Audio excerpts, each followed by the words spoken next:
Hello everyone, स्वागत है आप सबका हमारे नए सेशन में। आज हम लोग देखने वाले हैं जो हाल ही में जो मंडी का जो एग्ज़ाम हुआ उसके मैथ्स के क्वेश्चन हम लोग देखने वाले हैं। ठीक है, तो पहले क्वेश्चन पे आते हैं डायरेक्ट। पहला क्वेश्चन क्या बोल रहा है, यदि किसी वृत्त और वर्ग की परिधि बराबर हो तो उनके क्षेत्रफल का अनुपात हमें निकालना है। ठीक है, देखिए वृत्त की परिधि का सूत्र क्या होता है, 2 पाई आर। ये क्या है, बराबर है बोला है वर्ग की परिधि, तो वर्ग की परिधि मतलब वर्ग का परिमाप, ये क्या होता है 4a। ठीक है, तो यहाँ पर हम क्या करते हैं, a बराबर क्या ले जाता हूँ, 2 गुना 22/7 गुना आर, और यहाँ पे नीचे में 4। ठीक है, हल कर लेते इसको थोड़ा, तो 2 दूनी 4 और यहाँ पे क्या आ जाएगा 11। तो a बराबर क्या आएगा, 11r/7। ठीक है, ये आ गया हमारा a बराबर। अब हमें क्या बोला है प्रश्न में, उनके क्षेत्रफल का अनुपात निकालना है। तो वृत्त का क्षेत्रफल क्या होता है, πr²। और यहाँ पर क्या है, वर्ग का क्षेत्रफल क्या होता है, a का स्क्वायर। ठीक है, तब सबकी वैल्यू रख देते हैं। पाई बराबर क्या हो जाएगा, 22/7 गुना r²। रेशियो यहाँ पर a², a की वैल्यू अभी जस्ट हमने निकाला, यहाँ पे 11r पूरे का वर्ग बटे 7 का वर्ग। थोड़ा हल करेंगे, 22/7 गुना r का वर्ग बराबर क्या हो जाएगा, 11 गुना 11 गुना r का वर्ग बटे 7 का वर्ग। ठीक है, तो यहाँ से वर्ग से एक 7 कट जाएगा, यहाँ पे क्या आएगा आर स्क्वायर कट जाएगा, यहाँ पर 11 कम 11, 11 दूनी 22। ठीक है, तो यहाँ पर यदि मैं ध्यान से देखूँ तो मेरा रेशियो क्या आ रहा है, 14/11। 14/11 ऑप्शन है इस क्वेश्चन का राइट आंसर हो जाएगा। ठीक है, आगे बढ़ते हैं। यहाँ पर क्या क्वेश्चन है, अगर क्या है 2 की घात x धन 6 बराबर 8 की घात x धन 1 हो तो x का मान क्या होगा, ये हमें निकालना है। ठीक है, इसको क्या है, 2 की घात क्या है x धन 6 है बराबर 8 की घात क्या है x धन 1। इस 8 को मैं क्या ले सकता हूँ, 2 की घात 3। तो 8 की जगह हम 2 की घात 3 रख देंगे, तो क्या हो जाएगा 2 की घात x धन 6 बराबर 2 की घात 3 x धन 1। हल करेंगे थोड़ा सा, 2 की घात x धन 6 बराबर क्या हो जाएगा, 2 की घात 3 x धन 3। ठीक है, अब यहाँ पर देखिए दोनों का आधार समान है, आधार समान है तो क्या हो जाता है, घात भी समान हो जाता है। तो क्या हो जाएगा, x धन 6 बराबर 3x धन 3। ठीक है, x वाले को एक साइड ले आते हैं तो क्या हो जाएगा, 3x - x बराबर 6 - 3। तो क्या आ जाएगा, 2x = 3। तो x क्या आ जाएगा, 3/2। 3/2 ऑप्शन डी इस क्वेश्चन का राइट आंसर हो जाएगा। आगे बढ़ते हैं, यहाँ पर क्या है, कोई धनराशि वार्षिक चक्रवृद्धि ब्याज के दर के आधार पर 3 वर्षों का चक्रवृद्धि ब्याज जोड़कर 3 से ही 3/8 गुनी हो जाती है, तो वार्षिक ब्याज की दर कितनी है, ये हमें निकालना है। ठीक है, यहाँ पर क्या है, ये क्या बताना चाह रहे हैं, 3 से ही 3/8 गुनी हो जा रही है, इसका मतलब क्या है, ये अमाउंट है। ये क्या है, प्रिंसिपल का क्या हो जा रहा है, 3 से ही 3/8 गुना हो जा रहा है। इसको थोड़ा और क्या लिख सकता हूँ मैं, 27/8 पी। ठीक है, और पी क्या है, हमारा प्रिंसिपल है। आगे देखते हैं, यहाँ पे क्या है, समय क्या दिया, 3 साल, t = 3 ईयर। ठीक है, अब देखिए हम लोग नॉर्मल जो क्वेश्चन फॉर्मूला पढ़ा है, क्या है, a क्या होता है, p 1+r/100 पूरे की घात t। ठीक है, जहाँ पे t क्या है, टाइम है। अब यहाँ पे वैल्यू रख देते हैं तो क्या हो जाएगा, 27/8 p बराबर p, यहाँ पे क्या हो जाएगा 1+r/100। समय क्या है, 3 साल है तो 3 रख देते हैं, p से p कट जाएगा, और क्या लिख सकता हूँ आगे, 27/8, इसको क्या लिख सकता हूँ मैं, 3/2 की घात पूरे की घात 3। ये बराबर क्या हो जाएगा, 1/r/100 पूरे की घात 3 के। अब दोनों जगह घात बराबर है तो आपस में कैंसिल हो जाएंगे। ठीक है, तो यहाँ पे क्या आ जाएगा, 3/2 बराबर 1/r/100। तो r बराबर क्या आ जाएगा, 3/2 - 1। तो r बराबर क्या आ जाएगा, यहाँ पर नीचे 100 है, सॉरी, यहाँ पे r/100 क्या आ जाएगा, 1/2। तो r क्या आ जाएगा, 50%। 50% इस क्वेश्चन का राइट आंसर होगा, ऑप्शन बी इस क्वेश्चन का राइट आंसर हो जाएगा। आगे आते हैं, एक आयताकार क्षेत्र का क्षेत्रफल 150 वर्ग इकाई है, यदि इसका परिमाप 50 इकाई है तो लंबाई चौड़ाई क्या होगी, ये हमें निकालना है। ठीक है, यहाँ पर देखिए इस क्वेश्चन को हम लोग डायरेक्ट सॉल्व न करके इनडायरेक्टली थोड़ा हल करेंगे ऑप्शन की मदद से। यहाँ पे क्या बोला है, परिमाप 50 इकाई है। ठीक है, परिमाप का सूत्र क्या होता है, आयत की परिमाप बराबर क्या होता है, 2 लंबाई धन चौड़ाई। ठीक है, यहाँ पे कितना है, 50 है, मतलब यहाँ पे एल प्लस बी कितना आना चाहिए, 25 आना चाहिए, है ना, लंबाई और चौड़ाई का जो योग है वो 25 आना चाहिए। तो मैं ऐसा ऑप्शन ढूंढता हूँ जहां पर मैं क्या करूँ, दोनों लंबाई और चौड़ाई को जोड़ दूं तो मुझे 25 मिले। तो ऑप्शन ए मुझे 25 नहीं मिलने वाला, ऑप्शन बी में भी मुझे 25 नहीं मिलेगा, ऑप्शन सी भी में नहीं मिलेगा। केवल ऑप्शन डी ही एकमात्र ऐसा ऑप्शन है जहाँ पे मुझे 15 और 10 को जोड़ने पे 25 होगा। तो 25 इस क्वेश्चन का आंसर हो जाएगा। ठीक है, चाहे तो हम लोग एरिया अब निकाल सकते हैं यदि हमको डाउट हो कि हमारा आंसर सही है कि नहीं।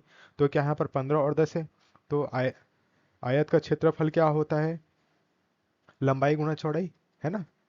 तो लंबाई क्या है, एक मान लेते तो 15, एक को मान लेते तो 10, तो आ जाएगा 150 वर्ग इकाई। ठीक है, इसका मतलब क्या है, हमने जो भी यहाँ पे हमने जो सोचा वो हमारा सही उत्तर है। ठीक है, आगे बढ़ते हैं। एक वस्तु की कीमत में 50% की वृद्धि की जाती है तो उसकी खपत में कितनी कम करनी चाहिए ताकि उसके उपभोग पर समान व्यय बना रहे। ठीक है, ऐसे टाइप के क्वेश्चन आसान होते हैं, इसको दो तरीके से देखेंगे। इस 50% को क्या लिख सकता हूँ, 1/2। यहाँ पे क्या वृद्धि बोला है तो एक के सामने प्लस का साइन। इसका मतलब क्या है, कोई चीज़ 2 रुपये था, वो क्या उसमें 1 रुपये की वृद्धि हुई और क्या होगी, 3 रुपये होगी। अब हमें क्या बोला है, उपभोग पर समान व्यय बने रहे। मतलब हमको क्या है, पहले खर्चा 2 रुपये पर ही चलाना है, तो हमें कितना रुपए कम करना पड़ेगा। कोई चीज 3 रुपए हो गई तो वापस से 2 रुपए में आना है तो क्या 1 रुपए की कमी करनी पड़ेगी। ठीक है, तो यहाँ पे क्या आ जाएगा, एक आ जाएगा। और ये 1 रुपए की कमी किस किस में करनी पड़ेगी, ये जो नया प्राइस इसमें करना पड़ेगा, तो नीचे 3 आ जाएगा। ठीक है, तो ये हमारा राइट आंसर हो जाएगा, ऑप्शन बी इस क्वेश्चन का राइट आंसर हो जाएगा। ओके, देखिए अगला मेथड देख सकते हैं। यहाँ पर क्या है, कोई वस्तु की कीमत 50% की वृद्धि, है ना। मैं मान लेता हूँ कि वस्तु की कीमत 100 रुपये थी, अब क्या हुई 50% की वृद्धि हो गई, मतलब 100 रुपये में 50 रुपये बढ़ गए, तो उसका एक्चुअल प्राइस क्या हो जाएगा, अब 150 रुपये। अब हमें क्या करना है, इस खपत को कितना कम करना है कि हम इसके उपभोग पर समान व्यय बना रहे।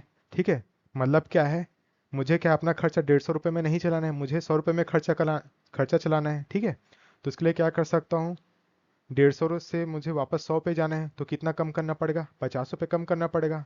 ठीक है, ये 50 रुपये लेकिन किस में कम करूंगा, इस 150 पे, तो क्या आ जाएगा नीचे 150 आ जाएगा। इसको यदि हल करूंगा तो क्या आ जाएगा, 50 से कम 50 और 50 ये 150, मतलब 1/3। ऑप्शन बी इस क्वेश्चन का राइट आंसर हो जाएगा। ठीक है, आगे आते हैं।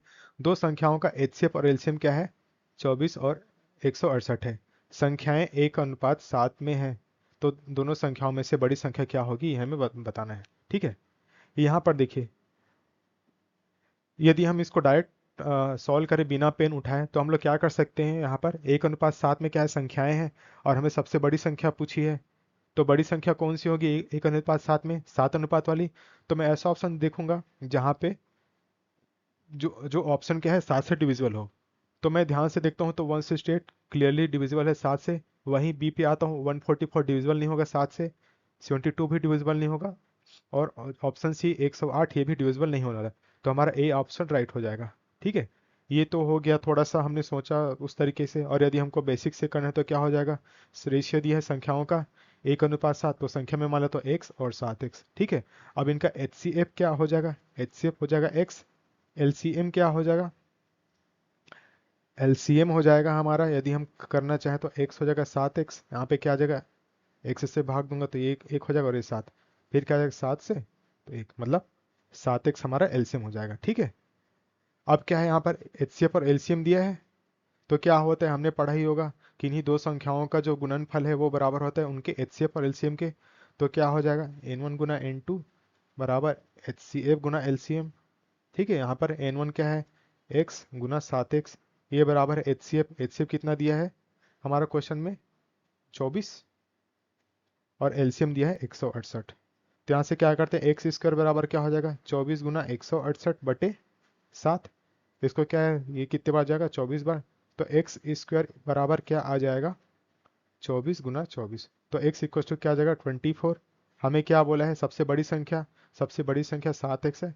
तो 7 गुना x मतलब 7 गुना 24, 7 गुना 24 मतलब क्या आ जाएगा, 168, 168 इस क्वेश्चन का राइट आंसर हो जाएगा। आगे बढ़ते हैं। किसी मूलधन का साधारण ब्याज 6 से 1/4% वार्षिक ब्याज की दर से 1 रुपये प्रतिदिन होगा यदि वह लीप वर्ष ना हो। ठीक है, देखिए यदि कोई साल लीप वर्ष नहीं है तो टोटल दिन कितने होते हैं, 365 दिन। ठीक है, 365 दिन होते हैं। और क्या बोला है, हर दिन 1 रुपये का ब्याज लग रहा है, तो टोटल ब्याज कितना हो जाएगा, 365 दिन के हिसाब से 365 रुपये ब्याज हो जाएगा। ये आ गया मेरा सिंपल इंटरेस्ट।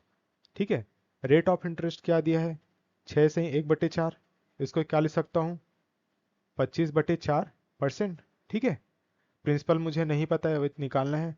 अब यहाँ पर रख देते हैं सिंपल इंटरेस्ट बराबर क्या होता है, PRT/100। वापस यहाँ पर वैल्यू रख देते हैं। हमारा ब्याज कितना है, 365 रुपये।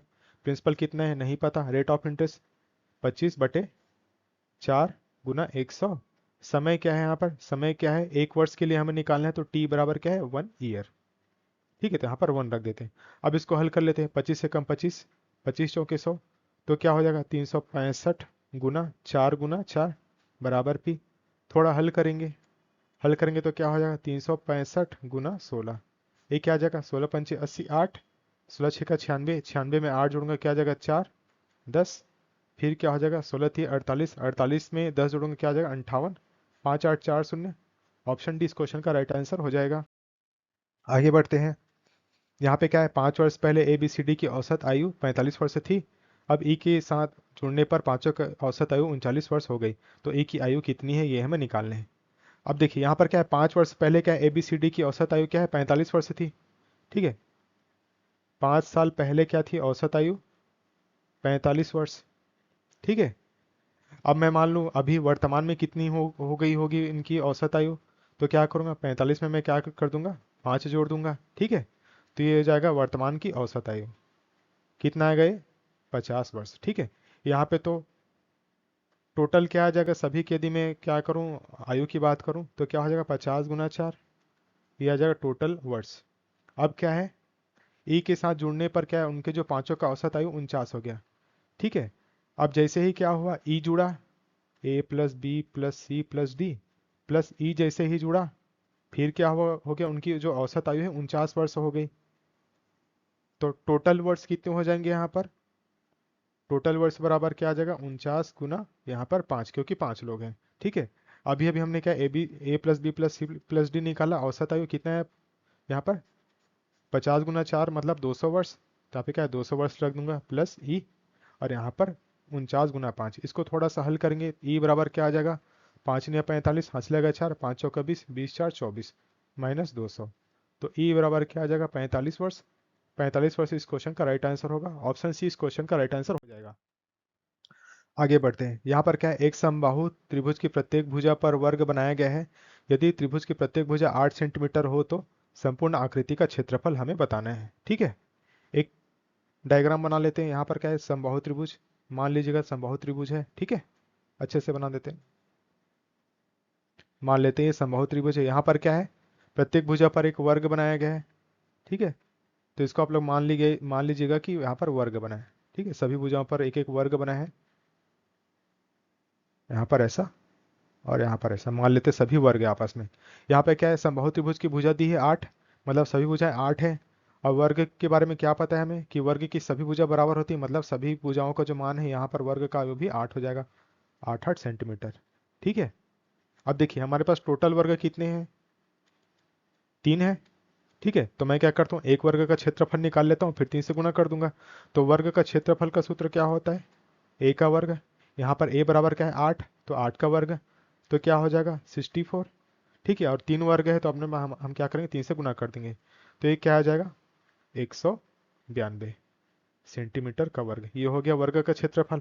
अब देखिए समबाहु त्रिभुज, समबाहु त्रिभुज का क्षेत्रफल का सूत्र क्या होता है, √3/4 इंटू ए स्क्वायर।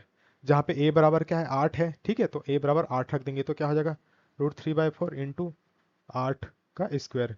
8 का स्क्वायर तो क्या लिख सकता हूँ, 8 × 8, काट लेता हूँ, 4 एकम 4, 4 दूनी 8, तो क्या हो जाएगा 16 वर्गमूल 3 आ जाएगा समबाहु त्रिभुज का क्षेत्रफल। ठीक है, हमें क्या निकालना है, संपूर्ण आकृति का क्षेत्रफल। हमने क्या किया, वर्ग का क्षेत्रफल निकाल लिया। ठीक है, उसमें क्या करूंगा, जोड़ दूंगा समबाहु जो त्रिभुज है उसके क्षेत्रफल को। ठीक है, तो क्या आ जाएगा टोटल आकृति का क्षेत्रफल हमको मिल जाएगा। ठीक है, जोड़ लेते हैं सबको, तो क्या आ जाएगा वर्ग का क्षेत्रफल कितना है 192 सेंटीमीटर का वर्ग, 192 सेंटीमीटर का वर्ग। ठीक है, प्लस समबाहु त्रिभुज का क्या है 16 वर्गमूल 3 सेंटीमीटर का वर्ग, तो यहाँ पे क्या आ जाएगा 16 वर्गमूल 3 सेंटीमीटर का वर्ग। तो टोटल क्या आ जाएगा 192 धन 16 वर्गमूल 3 सेंटीमीटर का वर्ग। ऑप्शन सी इस क्वेश्चन का राइट आंसर हो जाएगा। आगे बढ़ते हैं। यहाँ पर क्या है, वृत्त की परिधि जिसकी त्रिज्या 5 सेंटीमीटर है वह होगी। हमें क्या निकालना है, वृत्त की परिधि निकालनी है। तो वृत्त की परिधि बराबर क्या होता है, 2 पाई आर। 2 पाई आर, ठीक है। यहाँ पे आर बराबर क्या दिया है, 5 सेंटीमीटर। तो हमको वैल्यू बस रखना है, तो क्या हो जाएगा, 2 गुना 22/7 गुना 5, ठीक है। तो इसको हल कर लेते हैं, तो ये क्या हो जाएगा, 5 दूनी 10, मतलब 22 गुना 10/7, और क्या लिख सकता हूँ, 220/7। ये क्या आ जाएगा, 7 या 21, ठीक है। 10 बचेगा तो 7 एकम 7, 3 बचेगा, तो 7 चौके 28, ठीक है। तो 31.4 सेंटीमीटर। कौन सा ऑप्शन है, ऑप्शन सी। ऑप्शन सी इस क्वेश्चन का राइट आंसर हो जाएगा। That's it for today. यदि आज का सेशन आप लोग को अच्छा लगा हो तो चैनल को जरूर लाइक कीजिएगा, शेयर कीजिएगा और सब्सक्राइब कीजिएगा। Thank you, have a good day.